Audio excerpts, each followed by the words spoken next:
Então, vamos falar sobre apegos.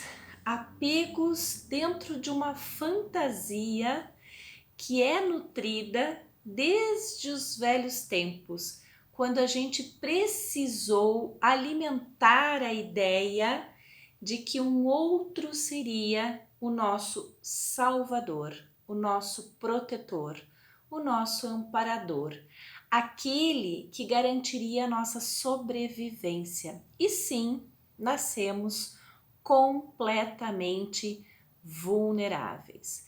Nossa sobrevivência depende de um outro, depende deste cuidador, depende da capacidade deste outro, deste adulto responsável por nós, em atender às nossas necessidades, em cuidar da nossa sobrevivência. Isso vai compondo a construção da nossa também personalidade, mas muito antes da própria construção de personalidade vem a estruturação psíquica, né? Que é a estruturação de base de um sujeito que vai se construindo dentro da percepção da sua própria existência descolado, né? Do outro, ou seja, num processo de separação e individuação, que é o que a gente tanto fala em psicoterapia, que é a nossa capacidade de cuidar bem de nós. Isso vai acontecendo ao longo do nosso desenvolvimento infantil até a chegada na fase adulta. Porém, o tema de hoje, que é apegos, né? Apegos ou a relação de dependência que a gente estabelece com este outro, tem relação e forte relação com essas vivências lá do passado. É quando a nossa criança interna ela continua no corpo adulto e no mundo adulto buscando este amparador, este protetor, este salvador, este líder que vai dar conta da nossa vida. Qual é o problema nesse sentido, né? Com este sentido, qual seria o problema? O problema é a gente estabelecer muitas vezes, fazermos escolhas e estabelecermos então relações abusivas, relações tóxicas, relações pouco construtivas, disfuncionais e arrastarmos esses relacionamentos às vezes por toda a vida, para proteger uma fantasia onipotente que a nossa criança interna carrega. Que fantasia onipotente é essa? A fantasia do Salvador. Então, eu idealizo alguém, eu coloco este alguém num pedestal, ele é o líder mor na minha vida, ele é o meu salvador, por quem eu me apaixonei perdidamente.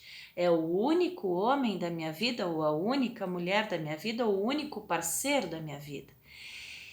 E mesmo numa relação tóxica, abusiva, com maus tratos psíquicos, violência doméstica, que pode ser a violência psicológica, que entra num processo de desqualificação, de diminuição da nossa própria capacidade, enfim, até mesmo o risco de vida presente pelas agressões físicas, por tamanha violência, e mesmo assim eu continuo desculpando o meu parceiro, justificando as suas agressões. Porque o que eu não posso é perder essa fantasia onipotente de que ele é o meu salvador, ele é o meu cuidador.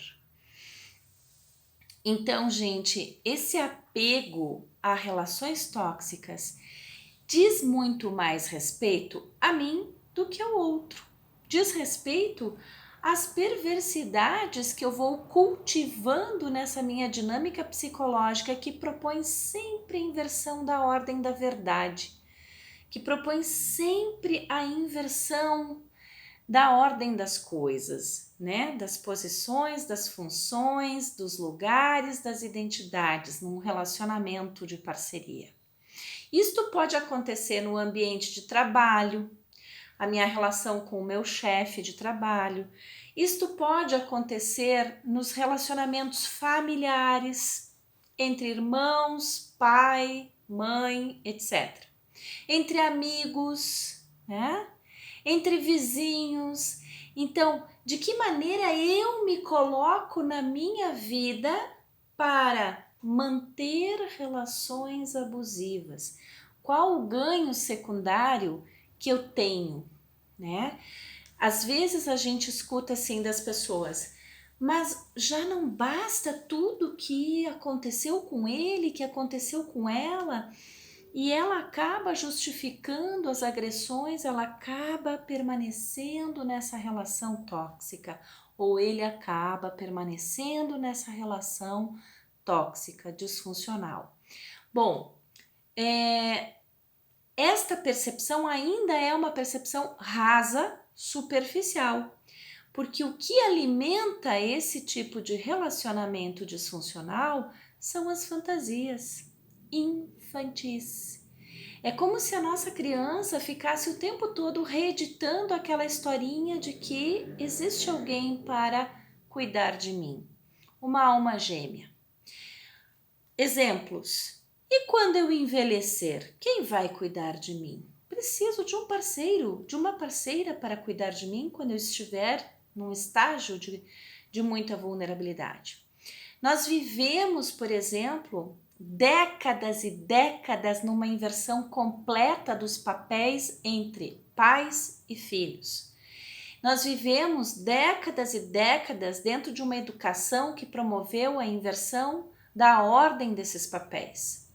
Uma cultura que sujeitou os filhos para que esses filhos fossem mão de obra barata para sustento da família, para ajudar no sustento da família, onde então nós tínhamos lá mais de 10 filhos, né? Então lá atrás talvez fosse uma estratégia necessária para a sobrevivência de todos ou de muitos. Só que isso permaneceu, é a famosa genética do comportamento adquirido, o comportamento que vem pela cultura, pela educação recebida em diversas gerações da mesma família. O que a gente vê dentro desse clichêzinho básico? Os pais ainda, alguns remanescentes desse período, e repetindo essa história de escravidão e de perversão, esperando, manipulando os filhos, manipulando a mente de seus filhos para que no futuro eles sejam os seus cuidadores diretos. Para que eles paguem com juros e correções monetárias tudo que os pais fizeram por eles. Vejam, a gente pode prestar auxílio aos nossos pais quando eles envelhecerem ou estiverem num estágio avançado de vulnerabilidade.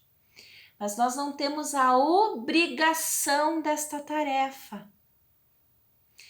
Claro que se a gente encampa esta missão, encampa esta tarefa, nós podemos ainda fazê-lo de uma forma a preservar a hierarquia na família, ou seja, não abdicando do nosso lugar de filhos e buscando profissionais, buscando auxiliares, buscando ajuda e ajudando na administração desses recursos.